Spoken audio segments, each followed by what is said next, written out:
Hello, everyone. Welcome to the Worldviews podcast. My name is Hansong, and today I'm here to moderate a conversation on Tunisia. Why Tunisia, you may ask? Maybe you haven't learned a lot about Tunisia, but imagine a country at the crossroad of civilisations between the Islamic world, the Arabic world, the African world, and the Mediterranean world, with good relations with both the West and the East, the emerging markets from India to China, and imagine that country being at the forefront and the center of the Arab Spring and its institutional reforms and all the challenges that comes with it, right? That is Tunisia. And think about also our first episode on Islam. Think about our second episode on how certain regions are in a space of strategic hedge between geopolitical powers. Think about our most recent episode on how to balance security and development at the same time. All of these questions will come into the conversation on Tunisia, for which purpose we have no better guest than the former Prime Minister of Tunisia, Dr. Youssef Chahed. He was the youngest Prime Minister of Tunisia, and he was the Prime Minister to have led Tunisia for the most sustained period of time since the Arab Spring. So we're very honored to have him here, and we look forward to a very productive and stimulating conversation. Dr. Chahed, مرحبا بكم for this podcast. Yes. Thank you for the invitation. Thank you for the word welcome, and deeply honored to be with you here. Thank you so much for being here, Dr. Chahed. So we can start with the region. And Tunisia is really at the crossroad of civilizations in the most serious and fullest sense, right? The Islamic world, the Arabic world, the African world, the Mediterranean world. On the south side, most people don't realize, is right across from Sicily. How do you understand MENA as a geospatial concept? I mean, it is not a very fixed concept, but it tells us a lot, right?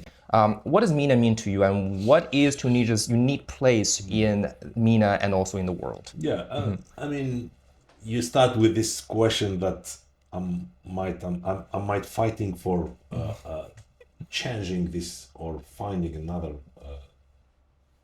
this better description of the MENA region. So MENA is Middle East, North Africa, but of course there are huge differences between these countries today. You have the oil and non-oil countries, and even within oil countries, there are big differences between Libya and UAE or Qatar. Those countries both are they are oil countries, but you see it's not the same trajectory of development, it's not the same history. So of course there are a lot of common things between all these in this space, language, religion, lot of similarities, but then also a lot of differences.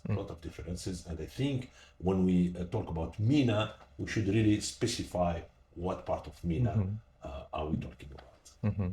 Yeah, absolutely. And what do you think is the main one or two main challenges faced by all MENA countries, and what is some opportunity that Tunisia epitomizes on the part of MENA? So the MENA region is a place, historically speaking, to a place of conflicts, long history of conflicts, turmoils, instability, political instability, globally speaking, and we have right now an ongoing war in the region that is impacting. You see, all the countries are being impacted, not only Iran, but also all the other countries. So those are, and we had the war in Ukraine also that impacted the region before, the COVID, all those. But let me maybe talk more about the challenges that we know for the last 20 or 30 years. Of course, many challenges. But for me, as a former prime minister, the most important one is the job creation. This is a region that is experiencing one of the highest unemployment rates among the youth, especially among educated. So if you look to Tunisia, for example, or Jordan or Morocco, it is around 35 or 37%, the level of unemployment within the youth category, which is very high, and it put a huge pressure on governments, because those are in Tunisia, at least one of three person looking for a job own a degree from a university. So this put a huge pressure on government, and we experienced that in Tunisia after the revolution. if you look to the World Bank report, the region is experiencing by 2015 around 300 million people asking for jobs. And if you know that the public service is saturated, so you need to really work on that to offer jobs for those people. 300 million persons by 2015. This is, for me, the most important challenge.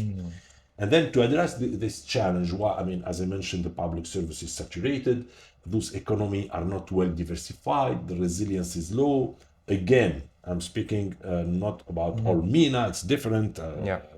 We can talk about those MENA countries like UAE, Qatar, Saudi Arabia that are really progressing very fast and making huge achievement in terms of governance, leadership, etc. But then, let's say, globally speaking, this will be a huge challenge because there is, as I mentioned, a low diversification economy, still low foreign direct investment in the region, a lot of obstacle to trade, but then, of course, huge opportunities also. So I think job creation is number one challenge. Also, number two, I would say reducing social disparities. And remember that the Arab Spring that started in Tunisia, it started when Mohammed Bouazizi, the street vendor, immolated himself. It was an act of, a desperate act against a feeling of or perception of injustice because of social inequalities. And you will find those kind of inequalities in many Arab countries, in Tunisia, between the inner area of the country and the coastal area of the country, in Egypt, etc. I think, by the way, there are common roots that explain the Arab Spring. Those people were perceiving social inequalities. They were looking for better redistribution of the wealth, more social justice. I believe much more than democracy per se. Maybe the elite were looking for democracy, but in many countries in the MENA region, you can find social divide that is very important to address. Beside that, corruption is important problem. You need to fight corruption. Education, you need to improve the relation between the training and the job markets. There is, as I mentioned, people are educated, many of them, but they can't find a job. So vocational training, things like that, we need to address that. Brain drain also is very important in the region. In Tunisia, many are in North Africa going to Europe, to the Gulf country, or to the US, looking for. So we invest a huge amount of money for these people to train them. At the end, they leave the country. So those are, let's say, common challenges that we need to address quickly. Yeah, that's very illuminating. When we talk about Tunisia, sometimes we think about the robust civil society that plays a role, right? And that Tunisia represents that, but also is set apart from other countries because of its robust civil society. But you are saying that at the same time, that creates challenges because all the people who are thinking, right, very creatively and very hard, they're looking for opportunities to realize their potential, and they're asking the government to help them create a society and ecosystem where they can do that. And we teach about Tunisia a lot, right? In political science courses, students asked us, okay, it started in Tunisia, Arab Spring. It diffused. People see, at the time we don't have social media in the way we do now, but there was already media. And it's not 1848 where you're reading newspaper. Oh, there's something in Paris where we both studied. And students asked us why, it was a fair amount of success in Tunisia. As it diffused, the stories are different depending on the context. And of course, now we have a story of not only a democratic backslide in Tunisia, but also around the world. So let me start by asking you. So how should we explain to students the story as it unfolds, as it started from Tunisia and goes elsewhere, the different things we hear, the different results that we see? How do we explain that? When the Arab Spring started in Tunisia, and as you mentioned, it spread to other Arabic countries, Libya, Yemen, Syria, etc., Egypt. I think if you go back to that period and ask scholars or experts on political science, I think the majority thought that the experience will not succeed. Because Tunisia, if you go to all those modernization theories, you need to have the economic build-up, etc. The revenue per capita in Tunisia at the time was less than $5,000. I see. Yeah. Which, so if you consider that we need to have like an economic build-up before building the democracy, maybe we will not prepare. But there was a huge enthusiasm for Tunisia, for the Tunisian case. Why? For many reasons. First, Tunisia has a long history of reformism, including for, the Arab Spring happened, and we saw all those political Islam movement in Tunisia, in Egypt, in Morocco, etc. But then, thanks to this long history of reformism in Tunisia, started, Tunisia is a very old country, as you mentioned, old civilization. We developed a kind of moderate Islam, peaceful Islam, that really played an important role in the trajectory post-revolution, and that's why maybe Tunisia, the experience succeeded to survive at least for 10 years. But there was an enthusiasm because also, as I mentioned, this long history of reformism created moderate Islam, gave a huge status for the women. The Tunisian women are among the most active in the Arab region, with rights earlier, even after the independence. Of course, President Bourguiba, who was the first president of Tunisia, independent in 1956, played a huge role in that. He was very visionary and someone who really looked forward. And you can go back to the speeches of Bourguiba, as a very strong leader who really gave a secular anchorage to the country very early. And this played those achievements or this base played a role in the post-revolution period when it was, give you a concrete example. After the revolution, the first election, the Islamists in Tunisia won the election with 37% of the votes. If you go to Egypt, the same period, there was election after Hosni Mubarak was removed from power. The Islamists together won with 71% of the vote. So the 71% of the vote, the game is khalas, as we say. There is no room for no alternative. In Tunisia, the 37%, it created a room for an alternative. The possibility that the other camp, the secular progressive, or how we call them, democratic camp, could, and this is exactly what happened in 2014 when we were able to win against the Islamists in a democratic election. But maybe if the Islamists won the election with, like in Egypt, maybe the experience could not survive or continue. So I think Tunisia, also there was a civil society that is independent, secular, compared also maybe to Egypt, where the civil society was more close to the Islamist group. So the fact that we have this civil society, including unions like UGTT or Bar Association, played a huge role in this, in the survival, or at least those 10 years of democratic period in Tunisia. Yeah. So you are an institution builder, and you just cited the robust civil society and social culture that enabled the conditions for revolutions and reforms. So I guess as a theorist, if I could ask you a quick theoretical question, right? This chicken egg problem of which comes first, cultural institution. How do you think about that? Yeah. It's a very difficult question. At least in the case of Tunisia, I can speak about it. As I mentioned, the institutional played a role. But then again, for me, the survival or the decline of any regime, any government, depend more, before everything, on what I call the behavior of political actors. And what I mean political actors, it is prime minister, president, security forces, justice, union, media, NGOs. Those are those are who decide if a system survive or, and this is what happened in Tunisia. Right. So, but then you need to have kind of institutional building to generate the Tunisian institutional building. Maybe was not generating a huge income but we have all those unions, civil society, women's status, long history of reformism, moderate Islam. Those played a huge role. And then many examples. For example, in 2013 in Tunisia, when when the Islamist Sisi took power in Egypt, there was many calls in Tunisia from certain people. They asked the army to do the same, but the army decided to not interfere in the political game, and this helped the experience to continue. So the behavior of the army at that time was very positive. It helped the experience to continue. Unions, UGTT, which is the main labor union in Tunisia, has played an important role, because after the revolution, you don't have political parties, so we have only the Islamists.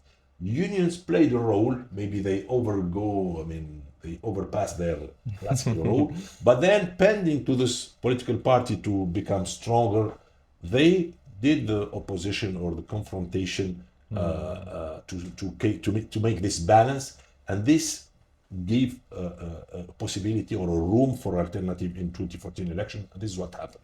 So maybe, it's very specific to each country. We try to build but then also, let me tell you that building a democracy after a revolution, maybe it's much more difficult than the classical process where you develop your economy and then you go to democracy. Why? For two reasons. Number one is that you don't have the political personnel, political class, because we are coming from a dictatorship regime that this regime will not keep any political class emerging, And look what's happening in Syria, for example.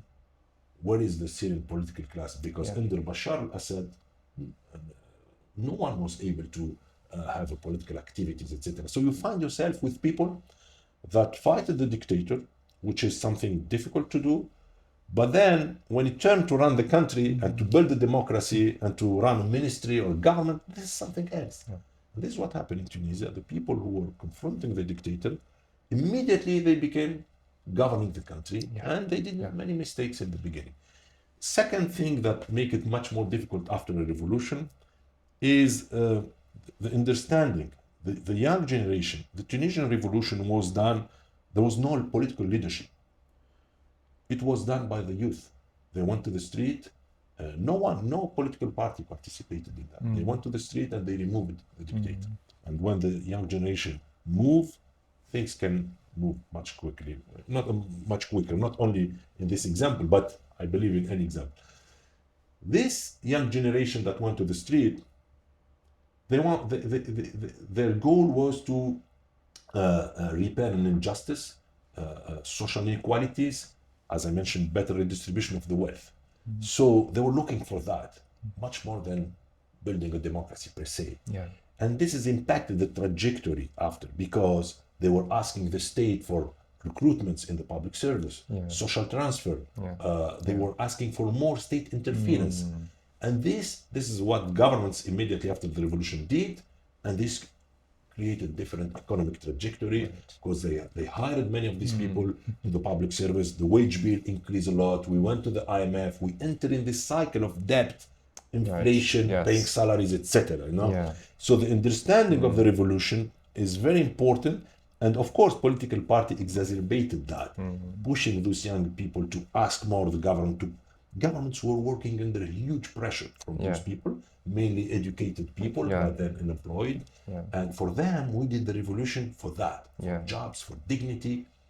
I'm not sure for democracy or what it includes. Wow, that's very telling, And even if we look at the recent Gen Z protests around the world, from Latin America to South Asia to Southeast Asia, agitating and subverting expressions of discontent with the socio-economic conditions is very different from governing and building and laying the groundwork, right, for future prosperity. So that's, I guess, one thing we can learn tremendously from the Tunisian experience. You just mentioned the human capital or the behavioral, the political leadership dimension of the state building. So I wanted to ask you, as a expert in agriculture, we just talked about vos études à Paris on agriculture.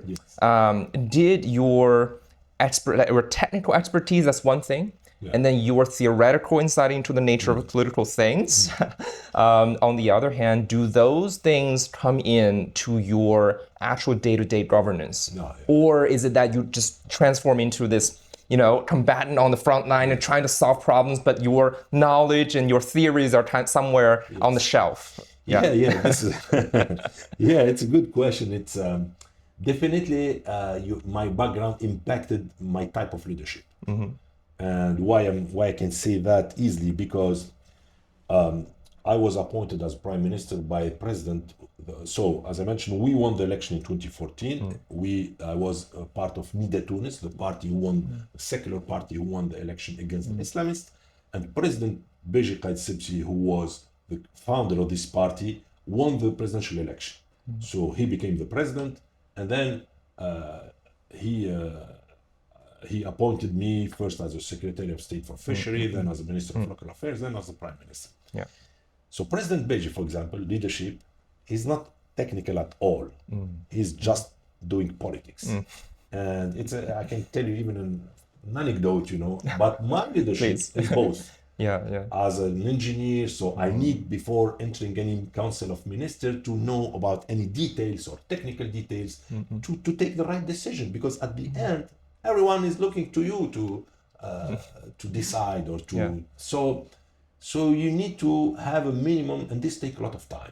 The problem of this type of leadership, it consumes a lot of time, but I was young. Yeah. I was very young, so so I have a huge energy to work, so I was on all files, trying to understand. The president used to have as I mentioned, he was like 90 years old, huge, big experience, etc. So he was exclusively political leadership. And so sometimes he used to see me a little bit tired, with all those days and night working on my documents, etc.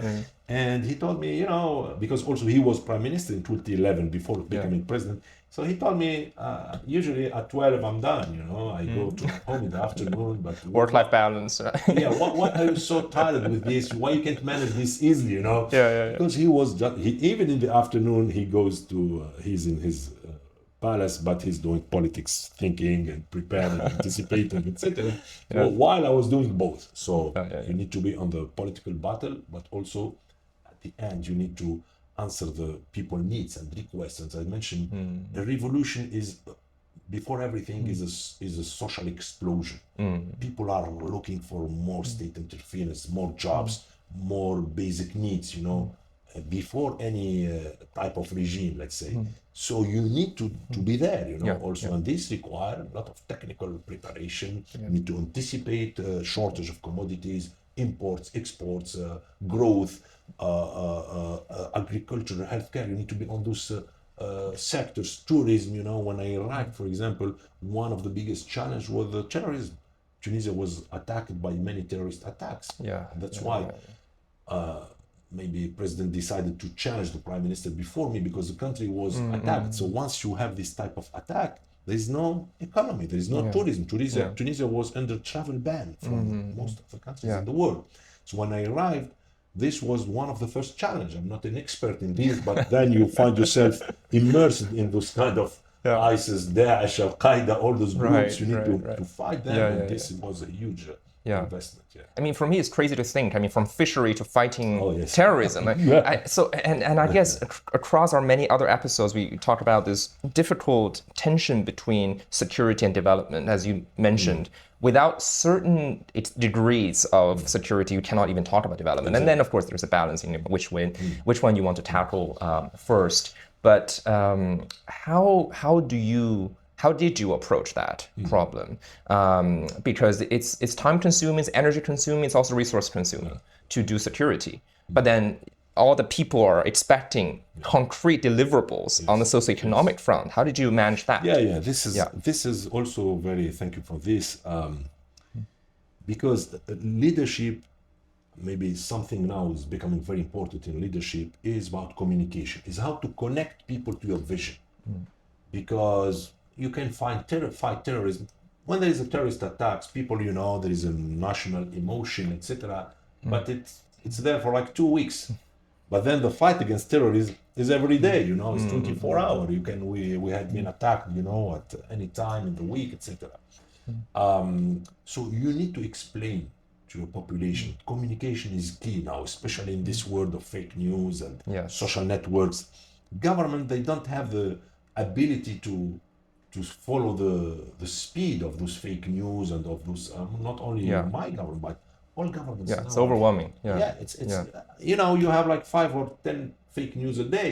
How can you treat that as a government? You can't go every time saying this is fake news, this is not correct.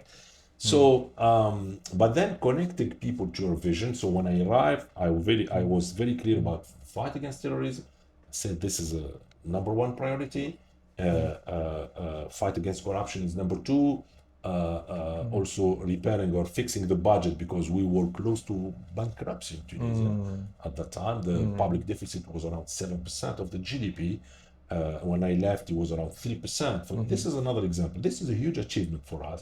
But people, I remember in the presidential election in 2019, in the campaign, I was saying when I arrived, the public deficit was around 7%. Now it is around 3%. We helped Tunisia avoid any bankruptcy or default, etc. But this was not a good argument for the population. They don't care about that. They care about their it's not tangible enough. Of course. To them. And this was one of the mistakes, because we were not enough clear to connect these to how important was it to reduce the debt. So communication is becoming very crucial today in order to connect the people to your vision. And this is how you can maybe better succeed in your leadership. But it's very difficult. Wow, thank you for that reflection. I do have 2 socioeconomic questions, one on the domestic and one on the international front.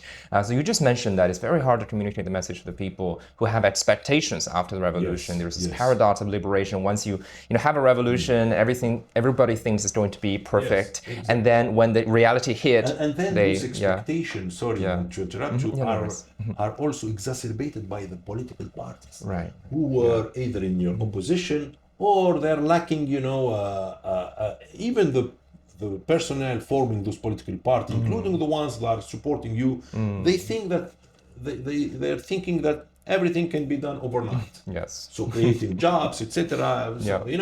So I remember my first speech when I came, I was talking about austerity, and I said, if I'm not taking very difficult measure to the country, we are going to bankruptcy. It was not very positive. And then I said in 2016, I remember the green light we start to see the green light in 2019. So people were saying we'll not wait. No patience for that. Especially with all the social networks. When is 2019?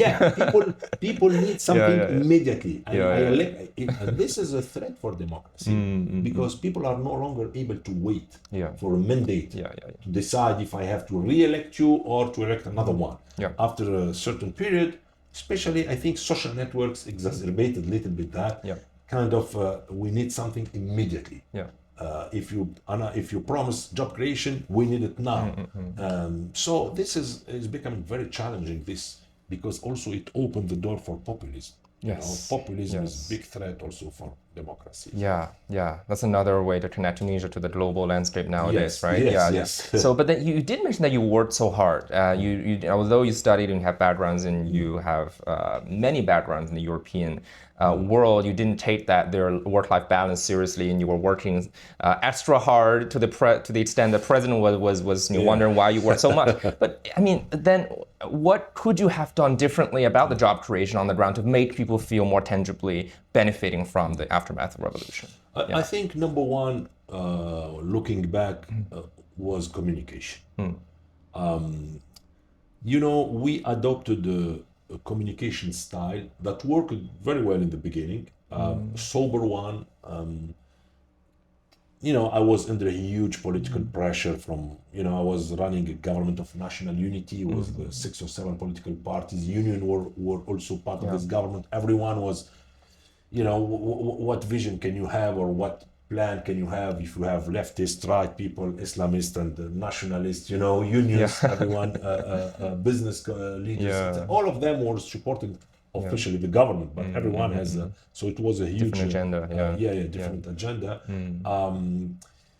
So this is, I think, what we were missing is about communication. I arrived in a time when it was, this period was before TikTok, before it was maybe a turning point. So I adopted the type of communication where I'm not really going on every question, but I think it was a mistake.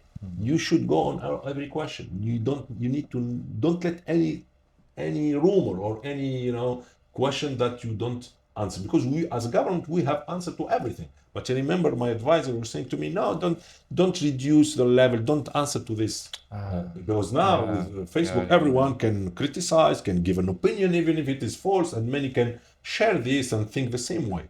And I think governments need to be there on every point, but they're not skilled, they're not equipped for that. It's huge. But Tunisia, I mean, 100% of the population is connected to Facebook. So any information there is becoming sometimes, in politics we say perception is reality.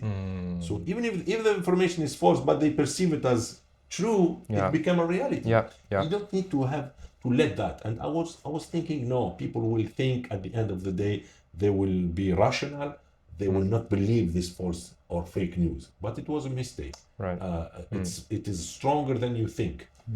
Even if the information or the fake news appears to you, it's impossible that someone can believe that. But step by step. And by the way, I was victim of a huge cyber attack in the 2019 election. I was the number one on the polls for 2 years. And 7 months before the presidential election, I had a huge it was called psychological operations. They really start to attack me with fake news, etc. in order to, they make kind of brain washing of even of my people who were supporting me. This is a very strong tool that can harm and destroy democracy, and we need to think of how to fix it. What was the accusation with the psychological campaign? No, it was a campaign, so they succeed. I was a prime minister. I was the most popular in the polls for 2 years. We were like 7 months from the election. So many created kind of political front against me, Islamist, non-Islamist, including people from my camp, deep state, etc. And then they start to spread like fake news about the government, about me, about everything, all type of rumors. And in the beginning, I mean, I was thinking that this was not enough serious for a certain person to believe it. But then, day after day, minute after minute, it started to create a perception that becomes reality. And when I decided to interfere, it was maybe too late. Those are a destructive machine that you need to, for governments, you need to be really prepared, Fake news is today, I think, one of the risky thing for democracy. Around the world, right? Oh, yes, not only in Tunisia. I see in Europe they have a lot of problems to fight against that. And This is a lesson on populism before populism becomes a catchy phrase in Western media, right? Because we live in it is the combination between populism and social networks. This combination is a huge threat for democracies. And especially that if your democracy is not delivering enough and is not delivering at the speed that your people are waiting for, so this combination can really destroy democratic regime. So the structural struggles plus the information saturation, you're just fighting the hardwares and the softwares at the same time. Right? In fact, what happened with the populists, they create several truths. You don't know what is the truth at the end. So you have several perceptions that are several realities, and at the end, the ones who speaks the loudest, maybe who he create this truth. But the truth is, there's not only one truth like before. You read it in the newspaper. Now you have, you can see several truths. Look for the COVID, for example. We saw different type of theories. One are saying no, we don't need the vaccine. Other are saying the vaccine is mandatory. Same for the mask, etc. So at the end, a person, an average citizen, is really lost in this environment, and you don't know. And finally, you trust the person who communicates to you better, who speaks to you better, despite if it is true or not. But he's saying the good wording that you need to hear. And this is it's really, and they feel like political science are not working enough on that aspect. Right. And we're like in a bubble. We don't know, for many aspects. We don't know what is the truth. Because there is no only one truth. There are different type of truth. That's a profound lesson. And now on to my question about the external factors in the development of Tunisia. You mentioned the World Bank and IMF system, and you mentioned the challenges that come with it. Tunisia was in a fiscally difficult position, right? And usually when developing countries talk about World Bank and IMF, I mean, there's the positive collaboration, there's also the conditionality.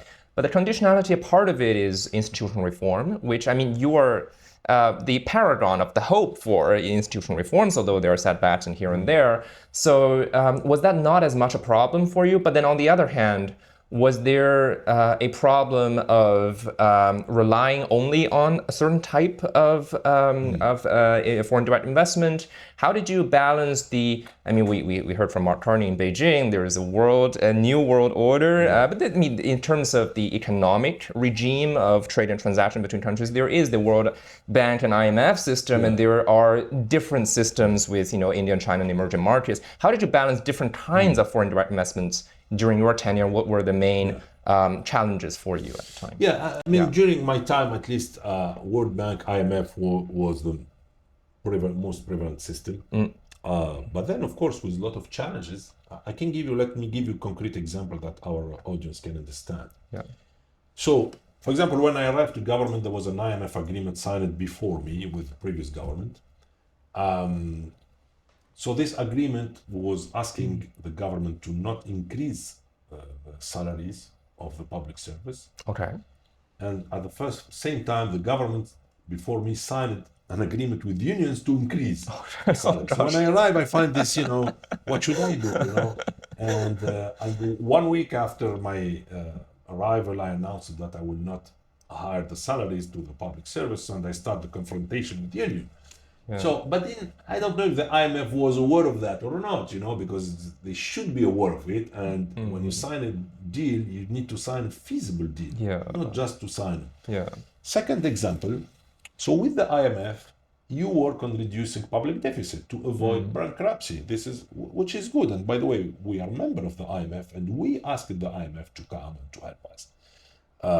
Because many people are saying, why you go to IMF? We are a member in this institution, and this is our.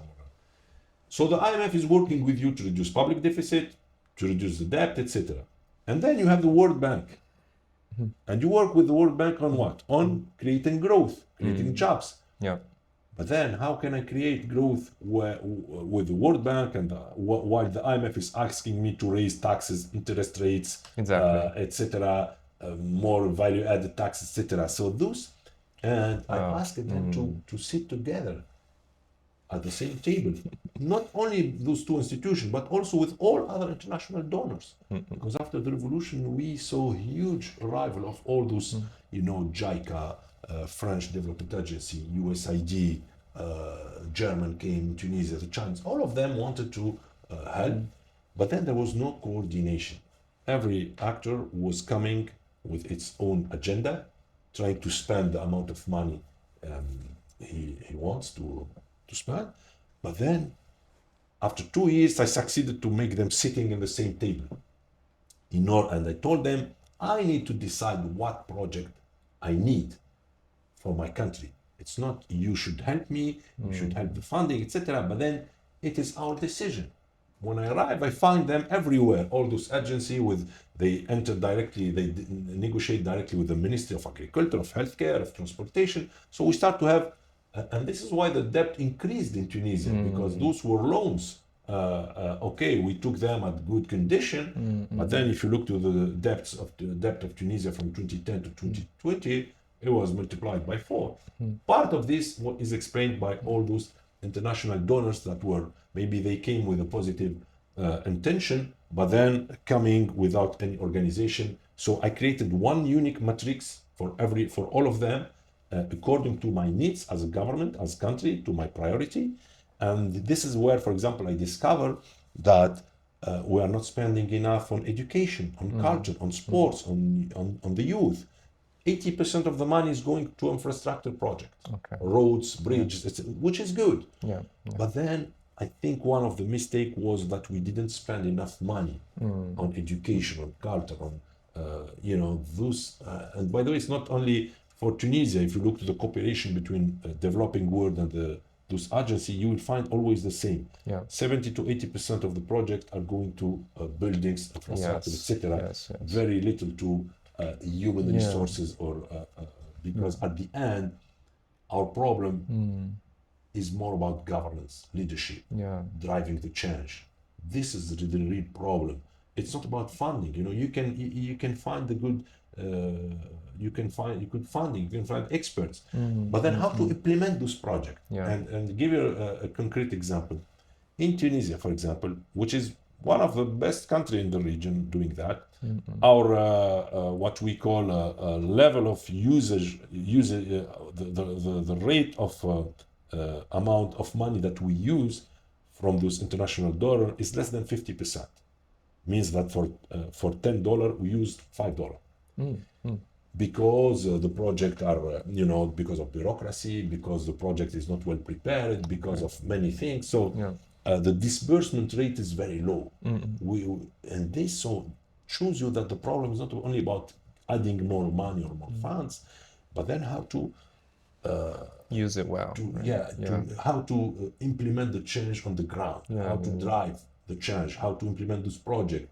So we need those adaptive leadership people who can really adapt their leadership to the situation, very difficult situation, explain to the population. And by the way, if you go to Tunisia and ask, I mean, the World Bank is spending $500 million a year, at least during this decade, democratic decade. But then if you ask Tunisian, do you know any about this project? I'm not sure that they are able to answer, because also there is no public, how I call that, the people are not really aware of what the World Bank is doing, and they're not really engaged in those type of projects. So this is talking to the population, who is the end user of those projects, is key also to give also good image. People have a negative image of the IMF, maybe less negative of the World Bank, but despite the activity they're doing. Yeah, wow. So there's friction not only between, there's obviously the friction between the unions and the FDI providers, but also even between World Bank and IMF. And there's a lack of... I would not say friction, but let's say conflicting... No coordination. Non-coordination. Non-coordination, because at the end, everyone needs to spend the allocation he has in this type of region or country. But then this allocation needs to be spent with good value added at the interest of the Tunisian people or the country. And as I mentioned, the disbursement rate is very low. And I told them we need to stop giving additional funds and to work on to use the funds that already we had, and at least to find what are the obstacles. As I mentioned, bureaucracy, project were not well prepared.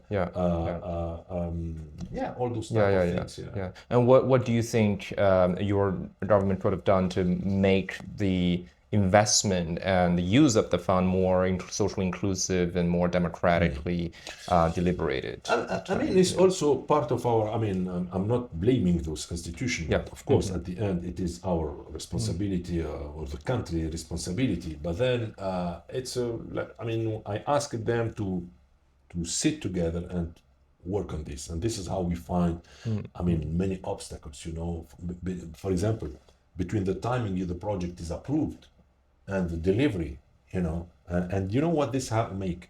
So usually, for example, you announce a big project, $100 million to build a hospital with the World Bank, for example.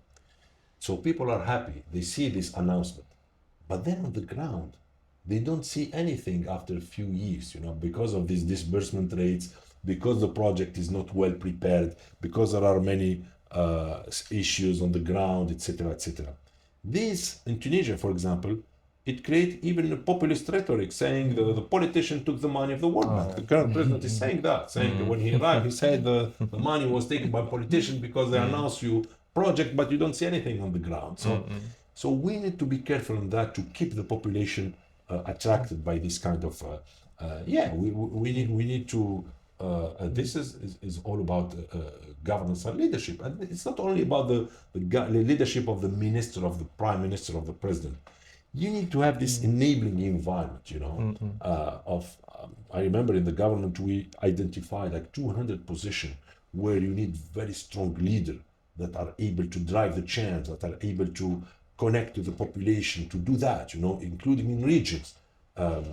And we are still missing that. This is for not only for Tunisia, at least for the MENA region. Yeah.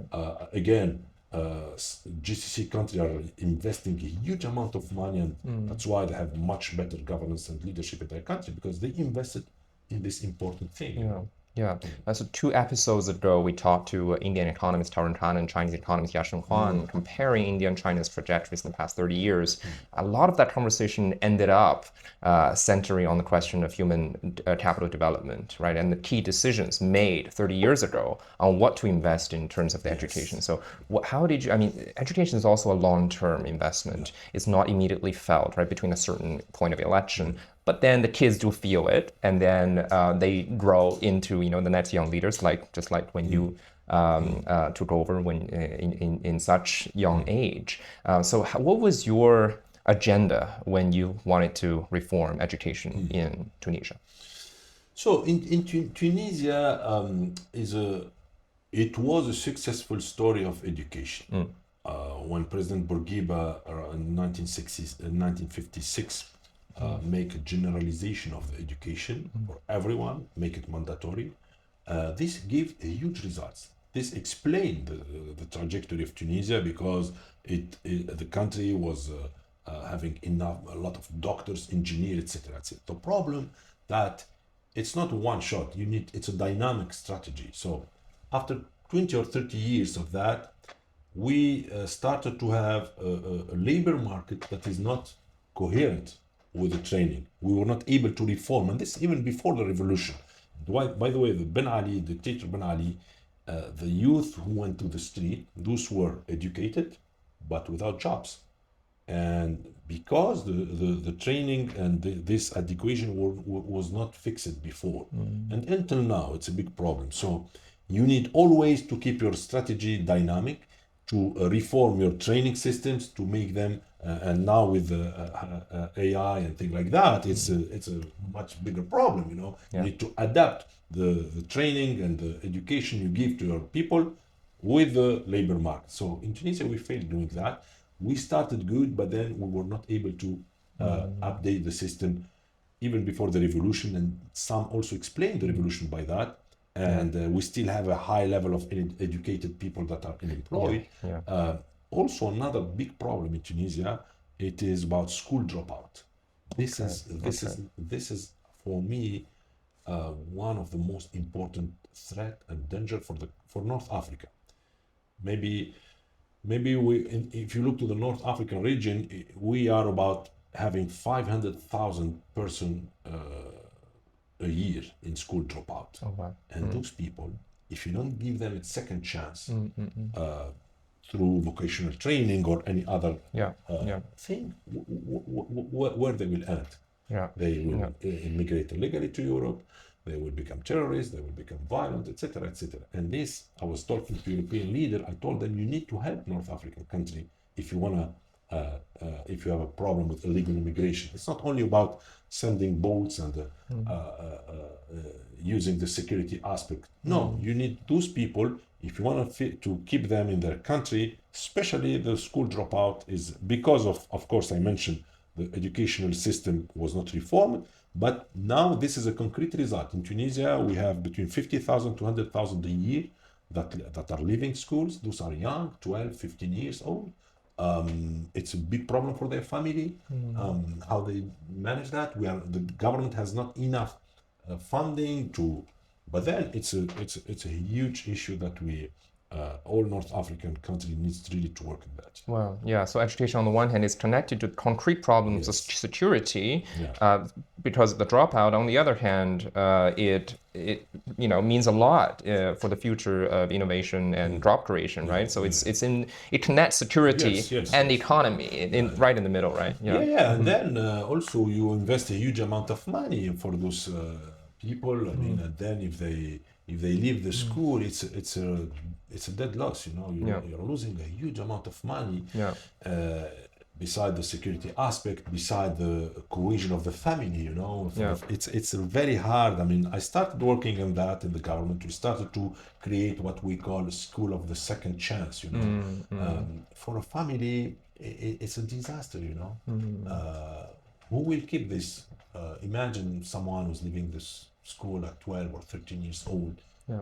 So the mother sometimes needs to stop working to keep her child at home. It's totally, you know, so the revenue of the family and the income is getting reduced. So it's a big disaster, and it needs a cooperation between the north and the south to try to tackle this challenge.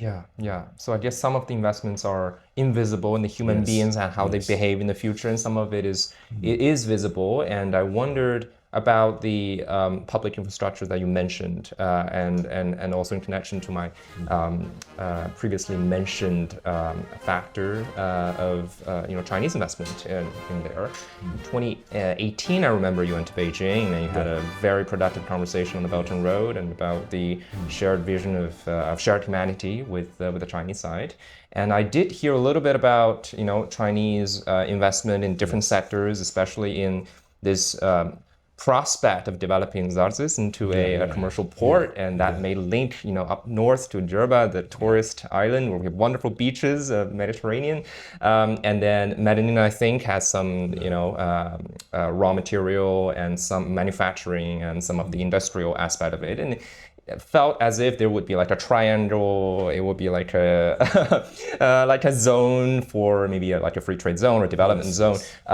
I've since heard a lot about the Tanger Med. I've heard a lot about the Said port. Why did I not hear more from Zarzis? Not a challenge, but a curiosity. This is the Chinese. I mean, of course, first we have a long history of relation with China. But then I think the Tunisian system is, but then I mean the situation is that the Chinese are less present in Tunisia than in any other African country. Despite that, there is a huge potential, of course. Many projects, like very difficult, complex project in Tunisia, we feel like only Chinese company maybe can. But then we have a difficult tender system in Tunisia. The language is still a barrier. But then also there were many successful projects. We built a hospital in Sfax. It was built in like 18 months. Before the sounds like it. There is now, I think, also a bridge on Bizerte. A big bridge project. But then I think the main obstacles are, as I mentioned, the language, the system. Tunisia system is based on public tender. It make it maybe difficult for Chinese to apply or things like that. Maybe it's easier in other African countries. Also, there is competition in Tunisia. Tunisia is historically, let's say, EU-oriented. But then, we start to see more and more projects.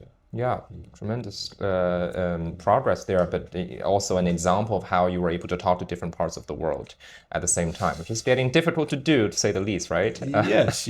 But as a sovereign, independent country, Tunisia historically was, let's say, in the camp of the West. But then President Bourguiba was also in with Tunisia on the non-aligned countries, and he kept a clear doctrine of non-interfering in other state affairs and refusing to interference in our. And we tried to keep this for many years. So also. Maybe why I'm back to Bourguiba, because he is the father of all this policy in Tunisia. Never invested huge money in military equipment. I see. And instead, Bourguiba was saying we need to invest this money in education and in healthcare. So this was, and we tried to have good relation with everyone, no enemies. That's why Tunisia was a peaceful country. And it was a successful strategy, instead of investing. That's why he succeeded, as I mentioned in the beginning, to create this generation of leaders, doctors, engineers, etc. that helped to develop the country immediately after 75 years of colonization. Do you think the multiplex cultural and civilizational identity of Tunisia also helps? Because sometimes when you hear Belt and Road, well, it's just another way of saying, well, there are mutual interests here and there, but then Tunisia, I mean, from the epic rivalry between Rome and Carthage to the Byzantine, period when Tunisia was feeding the entire empire, and along with other, the breadbasket of Eastern Roman Empire, to the Arab period, to this global maritime period of work, very serious about these understandings of Afro-Eurasian, Indo-Pacific imaginations. Tunisia's everywhere, right? Do you think that helps, or do you think this is? Maybe it helps shaping the personality of the Tunisian. Yeah. The Tunisian is a person who is somehow conservative but very open also. And also, this is, you can see that in the, we receive over 10 million tourists a year in Tunisia for a 10 million population. So Tunisia get used with that, this tolerance. They are tolerant, they are Muslim, but it's a tolerance version of the Islam in Tunisia. Maybe you can't find it in many other Arabic Muslim countries. And the history that you talk about, for sure, it shaped the personality of the Tunisian. This very long history that we are proud of, and that sometimes we don't know enough how important it is as Tunisian. And this is also maybe I should have worked more with during my mandate on making Tunisian more proud about their history, heritage, from the Carthage, 3,000 years of history. Yeah, great. My final question does have to do with you as a young leader and what you have to say to the young leaders in the future. Right now, as we speak, of course, there are multiple crises unfolding around the world, especially in Iran, which sometimes, loop together with the MENA region. A lot of young people, ambitious, somewhat utopian, would find us in these structural impediments where it seems as if the idea of the charismatic leader who can have everybody in the same room and get things done is a very distant memory, right, from the early 2000s. And they feel like the entire system on which they're operating is forever fossilized and ossified in the 1990s and early 2000s, and it's just a different world we're living in. This is the world of brutal force, of coercion, of naked interest. What do you say to young people who look at you, right, in your early 40s, leading Tunisia, and looking at the world that is in fire and smokes, and what do you say to them? I can say that you are arriving in a world that is much more complex and difficult than ever before. Regional conflict, and fake news, artificial intelligence, conflict. But this world needs you more than ever. And we need leadership. We need people that can exercise strong leadership. And leadership is not about a position. A position gives you authority, but leadership gives you direction. So I can say to them that you are not too young to contribute. And it is all about skills that you need to start having now. Resilience, communication, accepting the difference, tolerance. And you don't need to come from a powerful country to have an impact, or to come from a big family, or it is not about those values. It is about or a position. It is about the value you carry with you. And I think you need to start early, including in politics, and don't take always the path that seems easy. Those are don't avoid also the path that seems difficult, where you need courage and resilience. And I think the new generation needs to really to try to shape another world, to start really early acquiring those skills. Yeah, facing up to the challenges of our own time, I guess. Exactly. Wonderful. Thank you so much, Dr. Chahed. Thank you. And to our audience, we learned a lot about Tunisia, but it's not just about Tunisia, and not even just about the region. It is about the Tunisian perspectives, these multicultural and multi-normative perspectives on the world at large. And I think we're going to continue to think about these questions in other parts of the world, and most importantly, about our shared international community and humanity. So thank you so much, Dr. Chahed. And it's so wonderful to have you here, and I look forward to continue our conversation to the future. Thank you very much. Thank you.